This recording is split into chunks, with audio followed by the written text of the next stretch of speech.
अयोध्या का रहने वाला पंकज मिश्रा पिछले कई सालों से अपनी पत्नी शैली और 7 साल के बेटे के साथ भंगेल गांव में रह रहा था। वह इलेक्ट्रिशियन का काम करता था। उसे जो तनख्वाह मिलती थी उससे परिवार का गुजारा मुश्किल से हो पाता था। घर गृहस्थी चलाने में आ रही दुश्वारियों से दोनों हमेशा परेशान रहते थे। शैली सुंदर होने के साथ साथ कुछ पढ़ी लिखी भी थी। उसने सोचा कि बेटे को स्कूल छोड़ने के बाद वह दिन भर घर में अकेली पड़ी पड़ी बोर होती रहती है, इसलिए उसे कहीं पर दिन की नौकरी मिल जाए तो काफी कुछ दुश्वारियां कम हो जाएंगी। उस दिन जब पंकज अपनी ड्यूटी करने के बाद घर लौटा तो शैली ने उससे अपने मन की बात कही। शैली की बात सुनकर पंकज सोच में डूब गया। उसका दिल इस बात की गवाही नहीं दे रहा था कि शैली घर की दहलीज लांघकर कहीं नौकरी करने जाए, लेकिन घर की परिस्थितियां इस बात की ओर इशारा कर रही थी कि उसकी तनख्वाह में घर बड़ी मुश्किल से चलता है। कई बार मुश्किलें आने पर उसे अपनी जान पहचान वालों से रुपए उधार मांगने पड़ते हैं, जिन्हें बाद में चुकाना भी काफी कठिन हो जाता है। शैली को एकटक देखते हुए उसने कहा, शैली, मैं चाहता तो नहीं हूँ कि तुम कहीं काम करो, लेकिन हालात को देखते हुए तुमसे नौकरी करने के लिए कहना पड़ रहा है।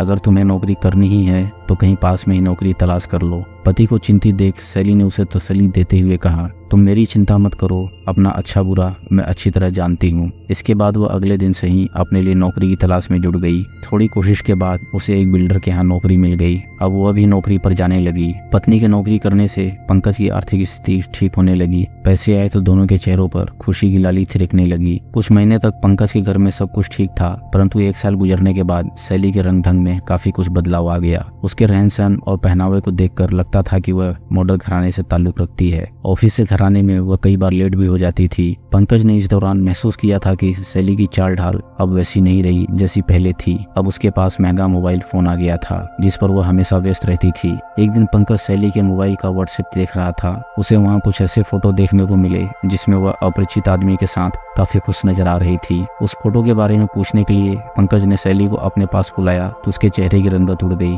वह कहने लगी कि ऑफिस में ही काम करने वाला व्यक्ति है, मगर पंकज को उसकी बातों पर विश्वास नहीं हुआ। इसके बाद उन दोनों के बीच किसी न किसी बात को लेकर नोक-झोंक होने लगी। अब तक पंकज को पूरी तरह यकीन हो गया था कि शैली फोटो में जिस व्यक्ति के साथ है उससे उसके अवैध संबंध होंगे। एक दिन तो हद ही हो गई। उस रात शैली देर से घर लौटी थी। पंकज ने उस पर आरोप लगाया कि वह अपने प्रेमी के साथ गुलछर्रे उड़ा रही होगी, तभी घर आने में देर हो गई। पंकज ने उस समय उसे काफी भला बुरा कहा था। शैली भी कहाँ चुप रहने वाली थी। उसने भी कह दिया कि तुम मेरे ऊपर इतना शक करते हो तो मुझे तलाक दे दो, मेरी तुम्हारे साथ अब नहीं निभ सकती। शैली की बात सुनकर पंकज सन रह गया। उसे उम्मीद नहीं थी कि शैली कभी उसे छोड़कर सदा के लिए उससे दूर जाने का इरादा बना लेगी। लड़ झगड़ कर उस रात दोनों सो गए, लेकिन उस दिन के बाद शैली हर 2-4 दिनों के बाद पंकज से तलाक लेकर अलग रहने पर दबाव बनाने लगी। दरअसल शैली जहाँ नौकरी करती थी उसकी बगल में सुरेश सिगवानी की दुकान थी। वह शादीशुदा था, लेकिन अपनी पत्नी से अधिक शैली को प्यार करता था। जब उसकी पत्नी को शैली के साथ उसके अवैध संबंधों की जानकारी हुई तो उसने उसे रोकने की कोशिश की, लेकिन सुरेश सिवधानी के सिर पर शैली के इश्क का बोझ चढ़ा था,